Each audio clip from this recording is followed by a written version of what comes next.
passé hier soir? Je suis beurré comme un petit lu, moi.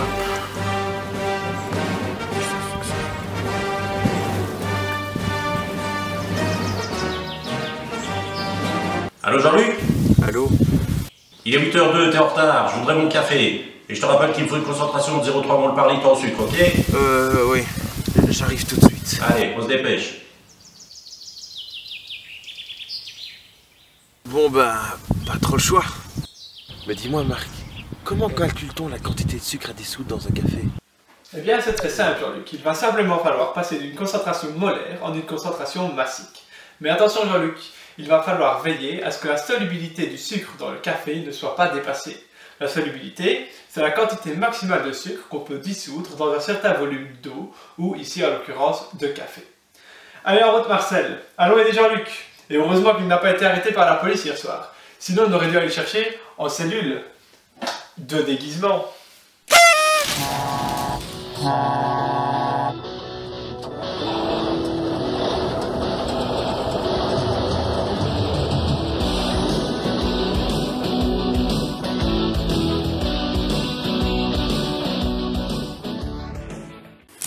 Attention, certaines scènes de cette vidéo montrent des manipulations interdites.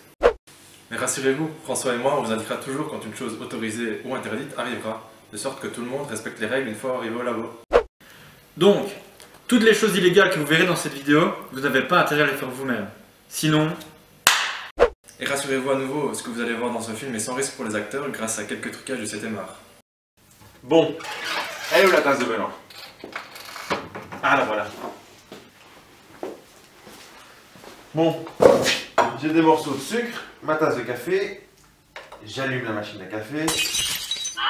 Oh, Artium est au labo. Salut Artium, ça va? Salut Jean-Luc, ça va bien? Ah, j'aime bien ton chapeau, hein. C'est pas très approprié pour un labo. Ouais, c'est vrai, viens, on s'ennuie. Et quoi ce chapeau? En fait, j'ai pas eu le temps de me changer, tu sais, on est lundi matin. Ah, ouais. Donne un peu ton café. Exactement. Bon allez, j'y retourne.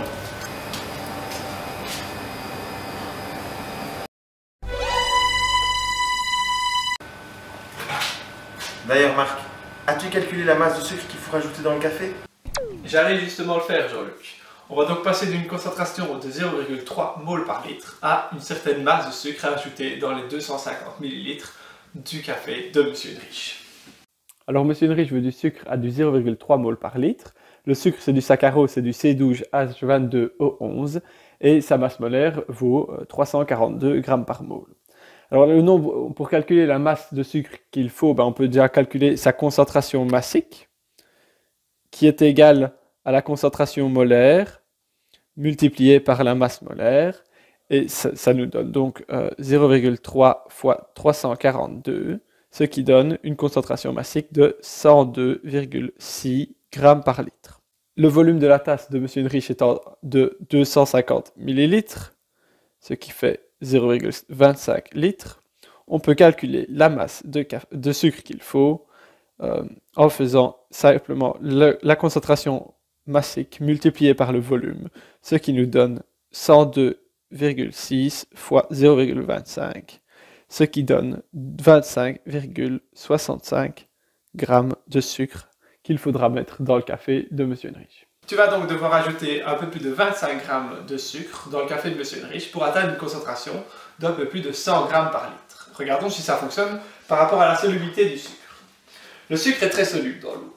On voit qu'à 20 degrés Celsius, on peut dissoudre plus de 2000 g par litre. Donc on peut dissoudre 2 kg de sucre dans 1 litre d'eau.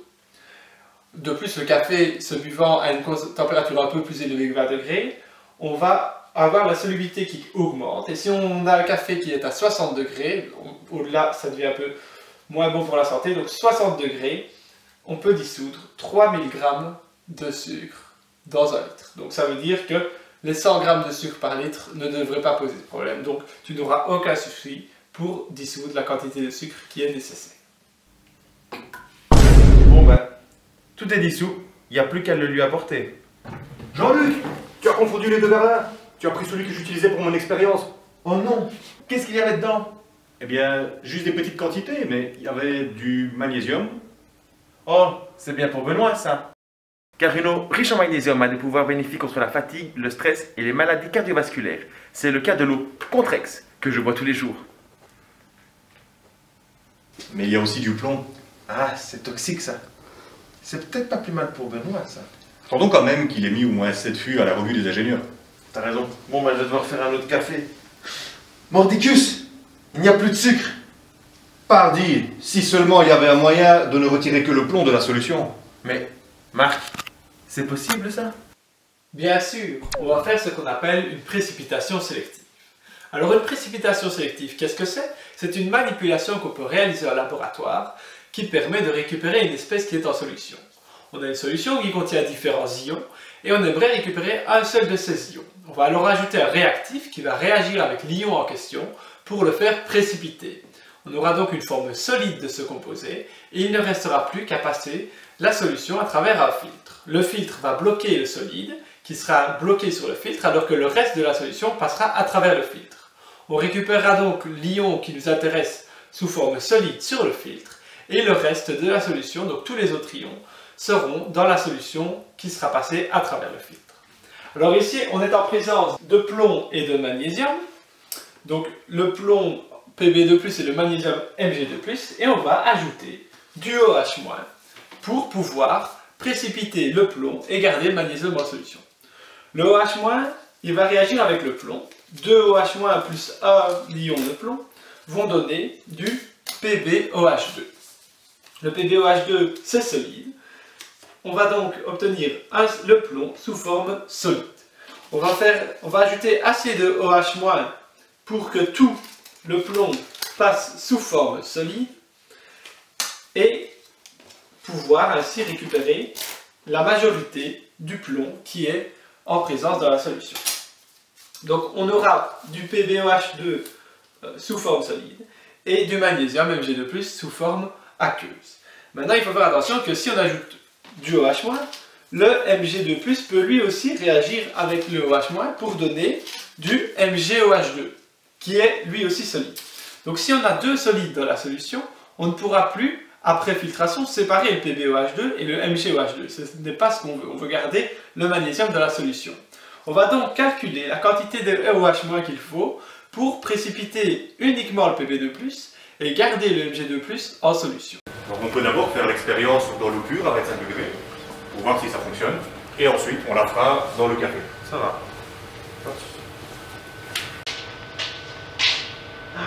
Oui.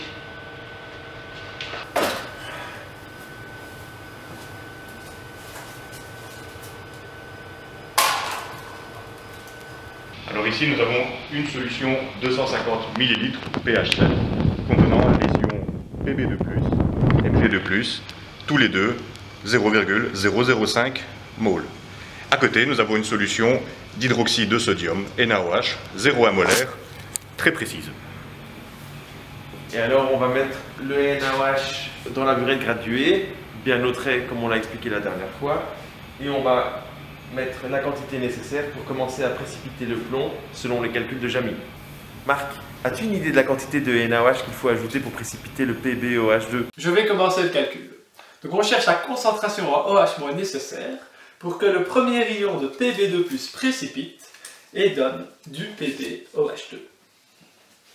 La précipitation du Pb2+ avec le OH- est décrite par la réaction suivante. Donc on a le PbOH2 solide qui est en équilibre avec le Pb2+ et 2 OH-.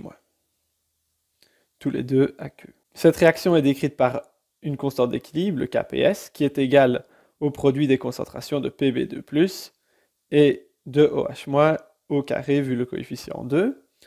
Et la condition pour savoir quand ça va commencer à précipiter, c'est de voir si le quotient de la réaction, qui est égal aux concentrations de Pb2+ fois celle en OH- au carré, donc c'est la même formule, mais ça, l'équation du Kps, c'est à l'équilibre, alors qu'ici, le quotient de la réaction, c'est à l'instant présent, donc au temps t. C'est à l'instant auquel on est pour l'instant. On va ajouter du OH-, et on va voir si, en ajoutant cette quantité de OH-, ça va précipiter. Et la condition pour voir si ça va précipiter, c'est que le quotient de la réaction soit plus grand que le Kps. Donc ça veut dire que si on cherche la concentration en OH- pour que ce quotient de réaction soit plus grand que le KPS, on peut réécrire l'équation du KPS telle que la concentration en OH- doit être plus grande ou égale à la racine carrée du KPS de PbOH2 divisé par la concentration en Pb2+. Donc ça, c'est la condition pour que le PbOH2 commence à précipiter.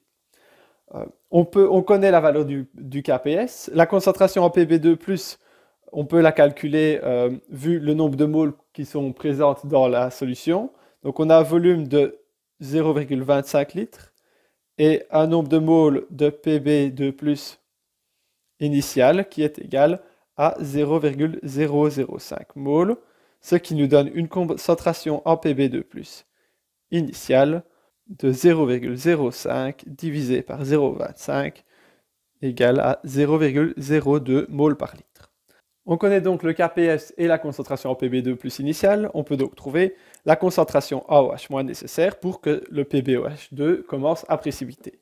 Cette concentration est égale à la racine du KPS, le KPS étant de 1,2 fois 10 exposant moins 15, divisé par la concentration en Pb2+, qui est de 0,02 moles par litre, ce qui donne une concentration en OH- de 2,45 fois 10 moins 7 moles par litre.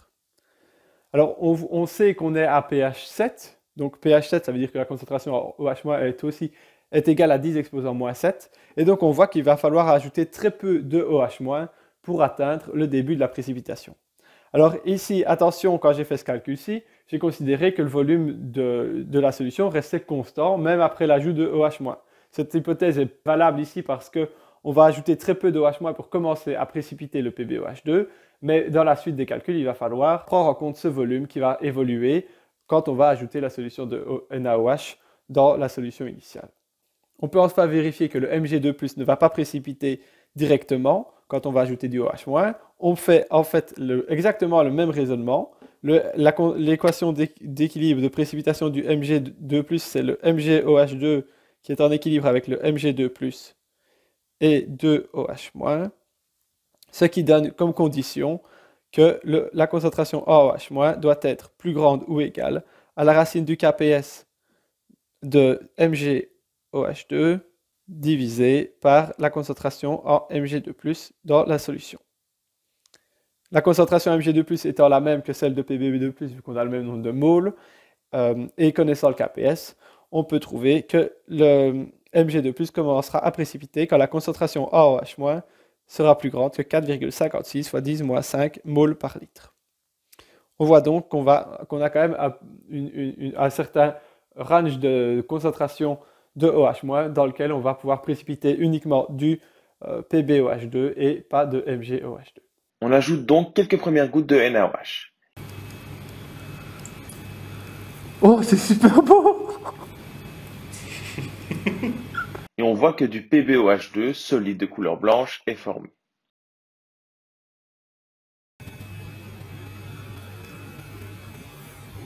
Oh, c'est super beau! Pour trouver le volume de la solution de NaOH qu'il faut ajouter pour atteindre le début de la précipitation de MgOH2, on va devoir résoudre un système qui contient les différentes équations qui décrivent les réactions chimiques et les équilibres chimiques qui vont se produire dans le système. Donc les différentes réactions chimiques qui vont se produire sont d'abord la précipitation du PbOH2 en Pb2+ et en OH-. Le MgOH2, on essaie d'atteindre le moment où il va commencer à précipiter, donc on va utiliser sa réaction d'équilibre aussi. Donc le MgOH2 qui est en équilibre avec Mg2+ plus 2OH-.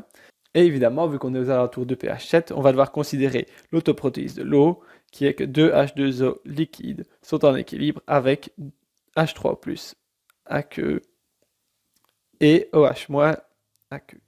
On va donc utiliser ces trois réactions et faire le tableau d'avancement des trois réactions. Et pour ce faire, il va falloir décrire la manière dont le volume va évoluer. Parce qu'on va ajouter de la solution NaOH, il va donc falloir prendre en compte le fait que le volume de la solution totale va augmenter quand on ajoute la solution de NaOH. Alors le volume, il est égal au volume initial de 250 ml plus le volume de la solution de NaOH qu'on va ajouter. Cette solution de NaOH, elle a une certaine concentration, C de NaOH, qui est égale à 0,1 mol par litre. Et on peut exprimer ce volume en fonction du nombre de moles de NaOH qu'on va devoir utiliser dans le tableau d'avancement et de la concentration. On trouve donc que le volume de la solution totale, c'est le volume initial, plus le nombre de moles de NaOH qu'on va ajouter, divisé par la concentration en NaOH de la solution de NaOH qu'on ajoute.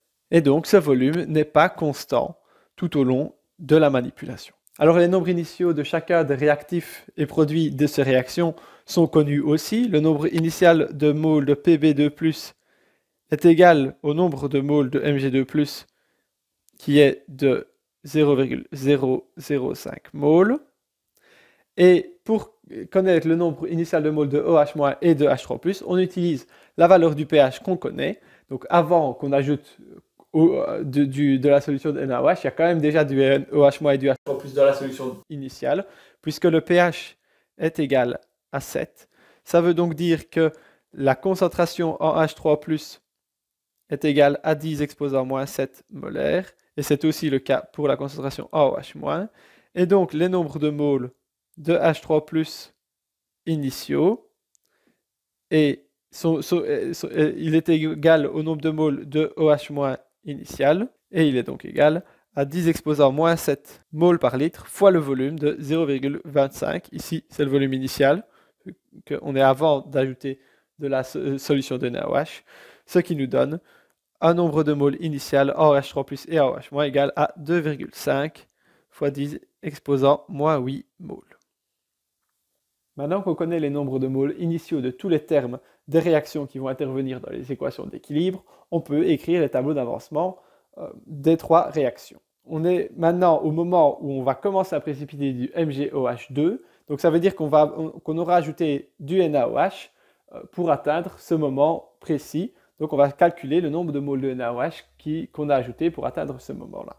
Alors le nombre de moles de NaOH, donc on a du NaOH qu'on ajoute, il va totalement se dissocier en Na+ et en OH-. Donc en fait, le nombre de moles de NaOH ici qu'on va ajouter, c'est égal au nombre de moles de OH- qu'on aura ajouté dû à l'ajout de la solution en NaOH. Le premier tableau d'avancement qu'on peut écrire est celui du PbOH2 solide, qui est en équilibre avec du Pb2+ aqueux et du OH- aqueux, avec toujours le coefficient 2, vu qu'il y a 2 OH- pour 1 Pb2+ dans la réaction. Au temps initial de cette réaction, on a le nombre de moles de Pb2+ initial qu'on connaît, et du côté du NaOH, eh bien, on a le nombre de moles de OH- qui sont initialement présents dû au pH 7 de la solution, plus le nombre de moles de NaOH qu'on a ajouté grâce à la solution de NaOH. Et la quantité de PbOH2 solide ne nous intéresse pas vu que le solide n'intervient pas dans la constante d'équilibre. Il va y avoir une réaction, et à l'équilibre de cette réaction, on va obtenir une quantité de Pb2+ qui sera celle initialement présente, moins le nombre de moles de Pb2+ qui auront précipité, qu'on appelle X. Pour le OH-, eh bien, on a le nombre de moles de OH- initialement présent, moins 2X, vu qu'il faut 2 OH- pour précipiter avec 1 Pb2+. On complétera cette ligne après en regardant les autres équations d'équilibre qui se produisent. Donc, la deuxième équation étant celle du MgOH2, solide lui aussi, on est en équilibre avec du Mg2+, aqueux, et 2 OH-. Au temps initial, bien, c'est fort similaire à la réaction précédente. On a le nombre de moles initial de Mg2+, et on a ici le nombre de moles de OH- initial, plus le nombre de moles de NaOH qu'on a ajouté. L'équilibre se produit. On va former du MgOH2, mais sa quantité ne nous intéresse pas vu que c'est la solide.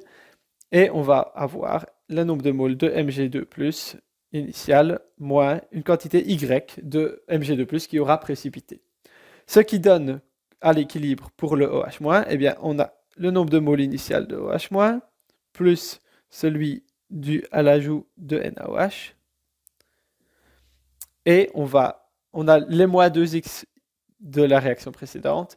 Et ici, bien, on va avoir moins 2y. Et donc ici, on écrit aussi moins 2y. Vu qu'il faut 2 OH- pour précipiter avec AMG2+, comme pour le plomb. La troisième réaction d'équilibre, c'est celle de l'autoprotolyse de l'eau. On a 2 H2O liquides qui sont en équilibre avec du H3+ aqueux et du OH- aqueux. Au temps initial de cette réaction, le H2O étant liquide, il ne nous intéresse pas.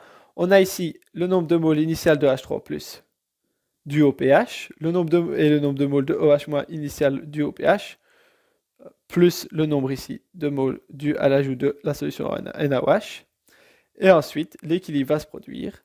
On aura un nombre de moles OH3+, qui sera égal donc, au nombre de moles de H3+ initial, moins une quantité XC'' due à l'autoprotolyse de l'eau. Et ici, ce sera pareil que précédemment. Donc on a la quantité AOH- initiale, plus la quantité ANaOH ajoutée, moins 2x, moins 2y, et donc ici, moins XC''. On ajoute donc le terme de l'autoprotolyse de l'eau dans les autres tableaux d'avancement, et on a complété les 3 tableaux d'avancement pour les 3 réactions d'équilibre. On peut ensuite écrire les équations qui se rapportent à ces équilibres chimiques. Donc pour le KPS du plomb, donc KPS du PbOH2, il est égal à la concentration à l'équilibre en Pb2+, multiplié par celle en OH- au carré, et c'est donc égal au nombre de moles de Pb2+ à l'équilibre, donc le nombre de moles de Pb2+ moins X moles qui ont été précipités, sur le volume. Alors le volume, on a vu précédemment qu'on pouvait le décrire avec cette équation-ci.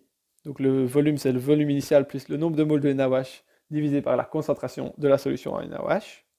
Et donc, on peut écrire que le volume, c'est V0 plus le nombre de moles de NaOH divisé par la concentration de la solution en NaOH. Donc ça, c'est le Pb2+ à l'équilibre.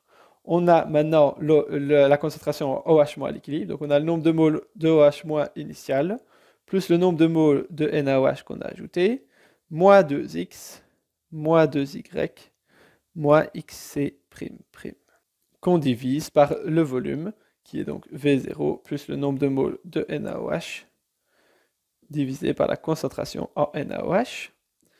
Et surtout, ne pas oublier de mettre cette parenthèse au carré, puisqu'on a un coefficient 2. Donc il faut bien mettre au carré ici la parenthèse. On passe à la deuxième équation. On a le KPS du MgOH2, qui est égal à la concentration en Mg2+ à l'équilibre, multiplié par celle en OH- à l'équilibre et au carré, ce qui donne le nombre de moles de Mg2+ à l'équilibre, donc le nombre de moles initial moins Y moles qui ont précipité, divisé par le volume initial, plus le nombre de moles de NaOH sur la concentration en NaOH, multiplié par la concentration en OH- au carré. Donc c'est le même terme que précédemment, et on n'oublie pas de mettre la parenthèse au carré. Il reste l'équation d'autoprotolyse de l'eau, qui a comme constante d'équilibre Ke, qui est égale à 10-14, et qui est égale à la concentration en H3+, multipliée par celle en OH-, toutes deux à l'équilibre, ce qui donne le nombre de moles de H3+, initial, moins XC'', divisé par V0 plus le nombre de moles de NaOH sur la concentration en NaOH, multiplié par la concentration en OH-, donc de nouveau le même terme. Et attention ici, on ne met pas au carré vu que c'est un coefficient 1 dans l'équation de l'autoprotolyse de l'eau. Ce qui nous donne un système d'équations. On a 3 équations, celle du KPS du PbOH2, du KPS du MgOH2 et de la constante d'équilibre de l'autoprotolyse de l'eau, et les inconnus étant le nombre de moles de NaOH, qui est notre inconnu principal, qui est ce qu'on cherche pour résoudre le problème, le nombre de moles de PbOH2 qui auront précipité, le nombre de moles de MgOH2 qui auront précipité, et le nombre de moles XC'' qui est due à l'autoprotolyse de l'eau. Il nous manque donc une équation pour résoudre le système, et cette quatrième équation, on la trouve en indiquant à quel moment on veut être dans la manipulation. On cherche le début de précipitation du MgOH2, ça veut dire que Y doit être égal à 0. Pourquoi? Parce qu'on est juste au début de la précipitation, donc juste avant que ça commence à précipiter, donc le nombre de moles de Mg2+, qui auront réagi est nul ici, le Y est nul, et on respecte quand même l'équation d'équilibre, donc le KPS est quand même respecté. L'équation ici du KPS du MgOH2 est respectée parce qu'on est à l'équilibre, mais Y égale 0 parce qu'on n'a pas encore précipité de MgOH2. On a donc un système de 4 équations à 4 inconnues qu'on peut résoudre, et on trouve que forcément d'abord Y égale 0. Ensuite, on trouve que le nombre de moles de PbOH2 qui ont été formés est égal à 0,0049998,6 moles. Le nombre de moles XC'' dû à l'autoprotolyse de l'eau est égal à 2,4935 fois 10 exposant moins 8 moles. Et le nombre de moles de NaOH, qui est surtout ce qui nous intéresse, qu'on a dû ajouter dans la solution, est égal à 0,0100186 moles. Beaucoup de décimales, mais on obtient des valeurs précises grâce au solveur.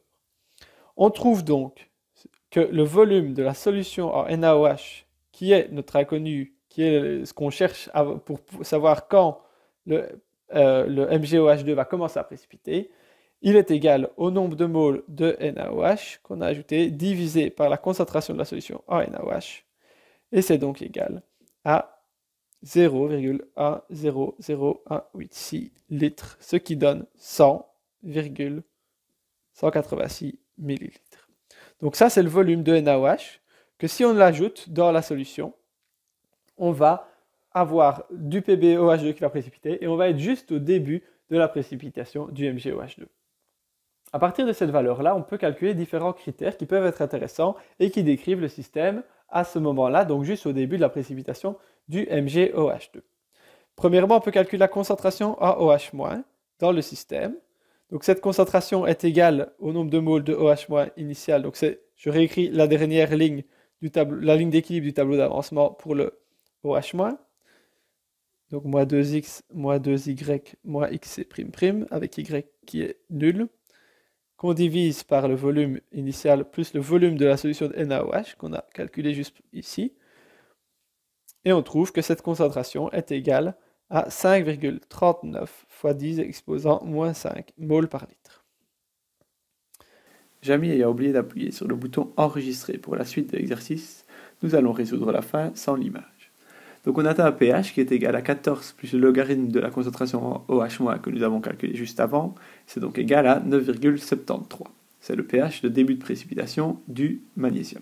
On peut aussi calculer la concentration résiduelle en Pb2+, c'est-à-dire la concentration en Pb2+, qu'il restera une fois qu'on aura ajouté le volume de NaOH et précipité du PbOH2.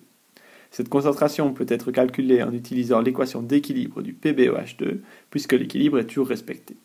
On obtient une concentration résiduelle de 4,13 fois 10 exposant moins 7 moles par litre. La masse de solide, donc de PbOH2 qu'on aura récupéré, est égale au nombre de moles de Pb2+, qui auront réagi, c'est-à-dire le nombre de moles initial moins le nombre de moles final, multiplié par la masse molaire du PbOH2. Et le nombre de moles de Pb2+, qui auront réagi, c'est égal en fait au X du tableau d'avancement. On obtient une masse de 1,205 g de PbOH2. C'est la masse de solide qu'on récupérera si on ajoute le volume de NaOH qu'on a calculé précédemment. Enfin, on peut calculer le pourcentage de récupération du Pb2+, qui est égal au nombre de moles de Pb2+, qu'on aura récupéré, divisé par le nombre de moles de Pb2+, initial. C'est égal à 99,9972%. Mais Marc, ne risque-t-on pas de précipiter un peu d'ion magnésium en ajoutant ce volume de NaOH, vu qu'il y a quand même toujours quelques approximations expérimentales?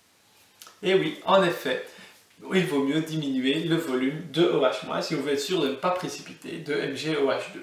Le problème, c'est que si on diminue ce volume de OH-, on va diminuer le pourcentage de récupération du PbOH2. Et cela est dû au fait que le PbOH2 et le MgOH2 ont des KPS qui ne sont pas si différents les uns des autres. Le MgOH2 est plus soluble que le PbOH2, mais n'est pas très soluble, et donc on risque de précipiter du MgOH2 aussi lorsqu'on ajoute du OH-. Si vous voulez séparer plus facilement les deux ions, on pourrait par exemple ajouter du H2SO4. Le H2SO4 formerait avec le plomb du PbSO4 qui est très peu soluble, tandis que le MgSO4 lui est très soluble, et donc on pourrait récupérer plus facilement le plomb sous forme solide. Fixons maintenant un pourcentage de précipitation du plomb, donc on dit qu'on veut récupérer 97% du plomb initial. Ça nous permettra de calculer le volume de NaOH qui est nécessaire pour atteindre cela, et d'éviter de commencer à précipiter du MgOH2. Pour trouver le volume de la solution de NaOH qu'il faut ajouter pour atteindre 97% de récupération du Pb2+, on peut utiliser le système qu'on avait utilisé précédemment. La première réaction du PbOH2 est toujours valable, vu qu'on est toujours à l'équilibre PbOH2, Pb2 plus OH-, donc c'est ce qui nous intéresse. Cette équation est toujours d'application. L'autoprotolyse de l'eau, la réaction 3, est aussi d'application, puisque l'autoprotolyse de l'eau aura toujours lieu dans le système, même si on ne précipite pas de MgOH2. Et donc, ce qui veut dire que la réaction 2 ici, vu qu'on ne veut pas précipiter de MgOH2, n'est plus d'application, puisqu'on ne sera plus à l'équilibre du MgOH2 avec sa forme Mg2+, plus 2OH-. Donc, cette équation 2 doit être supprimée, et il nous reste un système de deux équations, la 1 et la 3, à trois inconnus qui sont le nombre de moles de NaOH, le nombre de moles X et le nombre de moles XC''. Le Y ici n'intervenant pas, vu qu'on ne précipite pas de MgOH2. Il nous manque donc une équation, et cette équation 2', c'est l'équation qui va remplacer l'équation 2 du système précédent, elle se trouve par le fait qu'on veut atteindre 97% du Pb2+ initial. Donc on va pouvoir exprimer X, X c'est le nombre de moles de Pb2+ qui vont précipiter, avec cette information de 97% de récupération. Donc le X c'est le nombre de moles de Pb2+ à précipiter, ça veut dire qu'il faut qu'il soit égal à 97% du nombre de moles de Pb2+ initial. Et donc, vu que ce nombre de moles de Pb2+ est connu, il vaut 0,005 moles, on sait que X il est égal à 4,85 fois 10 exposant moins 3 moles. On résout alors le système avec les équations A et 3 et cette équation-ci, et on trouve que le volume de la solution en NaOH, donc ça on fait exactement la même chose que précédemment, et on trouve que ce volume est égal à 97,0058 ml. Donc 97 ml à ajouter dans la solution, c'est ça que Jean-Luc et Arsium devront ajouter pour atteindre 97% de récupération du Pb2+. On peut aussi calculer la masse de PbOH2 qu'ils devraient obtenir théoriquement. Et cette masse, elle est égale à X fois la masse molaire du PbOH2. C'est donc égal à 1,16885 g de PbOH2 solide à récupérer à la fin de la manipulation. On va donc ajouter 97 ml de la solution de NaOH dans la solution contenant les ions Pb2+, et Mg2+.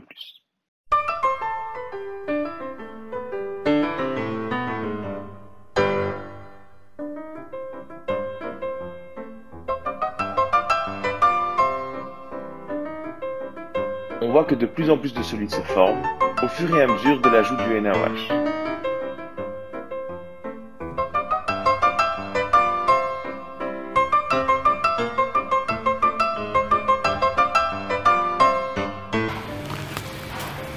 Alors ici, nous arrivons à 40 ml. Et Jamil nous avait calculé un volume théorique de 97 ml à rajouter pour précipiter la majorité du NaOH. Malheureusement, Jamil n'a pas pensé au matériel dispo dans notre laboratoire où nous avons des burettes de maximum 50 ml. Et donc pour cette expérience, il faudra donc utiliser remplir deux fois la burette pour atteindre le volume de 97 ml, ce qui n'est pas un cas idéal. Dans vos calculs, un cas idéal aurait été d'augmenter la concentration de NaOH. Après avoir ajouté 50 ml de la solution de NaOH, rempli la burette à nouveau et remis au trait, on peut recommencer à ajouter la solution d'hydroxyde de sodium. Mais rappelons-le, ce n'est pas une méthode idéale. Il aurait fallu utiliser une solution de NaOH plus concentrée afin de diminuer le volume à ajouter et n'utiliser qu'une seule burette pour diminuer les erreurs expérimentales. Alors maintenant que nous avons terminé de rajouter les 97 ml théoriques, nous allons prendre la solution et nous allons la filtrer pour récupérer le solide qui donc est du PbOH2 Et le Mg2+, qui est toujours en solution, lui, devrait passer alors à travers le filtre. Pour accélérer le processus, nous allons utiliser ce qu'on appelle un système Büchner. Donc vous avez ici les connexions, vous avez le filtre, et nous allons allumer une pompe qui va tirer sous vide et qui va accélérer le processus de filtration. Alors nous avons le filtre ici, nous allons venir le placer à l'intérieur. Nous allons allumer la pompe qui va commencer à tirer sous vide.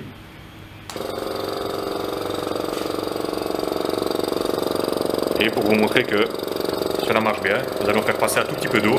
Ceci va aussi permettre au filtre d'être un tout petit peu mieux collé.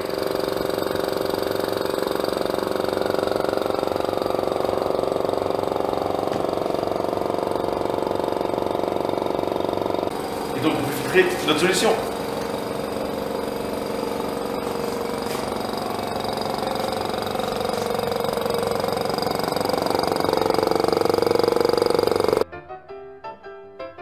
Le PbOH2 solide présent dans la solution ne peut pas passer et reste bloqué sur le filtre. Le reste de la solution passe à travers le filtre et on voit qu'on obtient bien une solution transparente après le passage à travers le filtre puisque tout le solide a été retiré.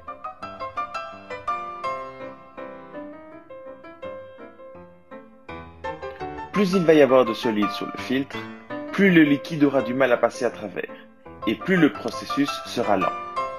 Grâce à la pompe qui tire sous vide, la filtration est accélérée. Lorsqu'on arrive à la fin de la filtration, on verse le reste de la solution rapidement pour éviter qu'un dépôt ne se forme sur le fond du berlin.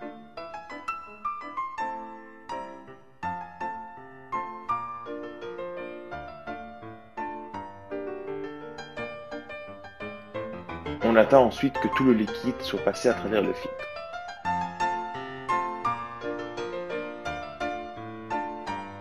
On n'oublie pas ensuite d'éteindre la pompe avant de récupérer le filtre.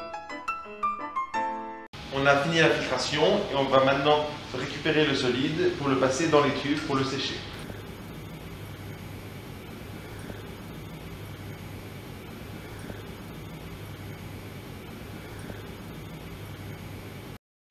L'étuve permet d'évaporer l'humidité qui reste dans le solide récupéré sur le filtre. Attention, ne pas oublier ses gants pour récupérer le verre une fois qu'il est séché.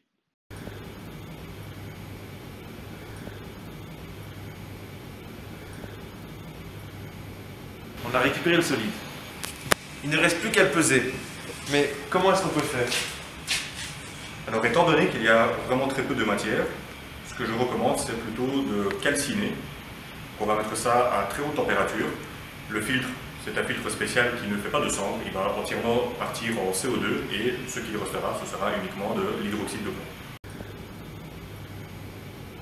On brûle donc le filtre afin qu'il ne reste plus que du PbOH2 solide.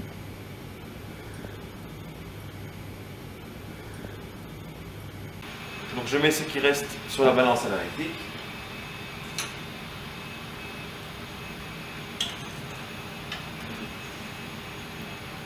Oufti, pile la valeur attendue.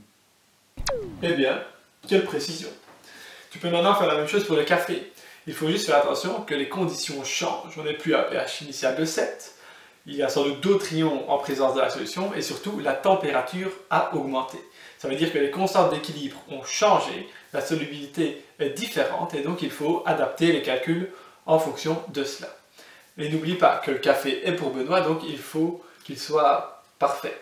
Je compte sur toi Jean-Luc, tu sais ce qu'il te reste à faire. Pas de soucis Jamy, on a déjà fini. On a fait tous les calculs et les manipulations pour le café pendant que tu expliquais.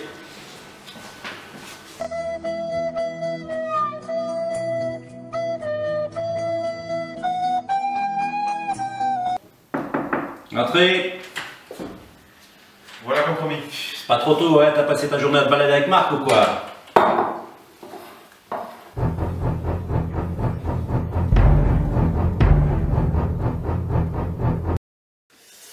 J'espère que vous êtes sûr de vos calculs, parce que je rappelle quand même que le plomb, c'est dangereux pour la santé. Bon, allez en route, Marcel. Une minute, Marc. Je pense qu'on va juste faire la liste de toutes les fois où nous n'avons pas respecté les mesures de sécurité de laboratoire dans la vidéo. Comme toujours, on entre dans un laboratoire avec son tablier, des gants et des lunettes. On les bouge en sortant, car ils pourraient avoir été en contact avec des produits chimiques, donc il ne faut pas les amener à l'extérieur, notamment dans un endroit où on mange. Ensuite, de la verrerie qui contient des produits chimiques doit rester dans le laboratoire, voire même sous hotte si ce sont des produits dangereux. On ne peut donc sûrement pas l'amener dans une cafette. Il est aussi évident qu'il est interdit de manger dans le laboratoire.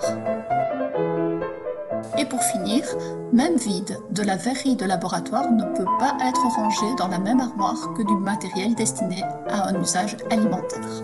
Bien, je pense que tout est dit maintenant. On peut y aller. Allez, à route Marcel. Je sais qu'ils ont mis du sel sur la route, mais c'est pas une raison pour te précipiter.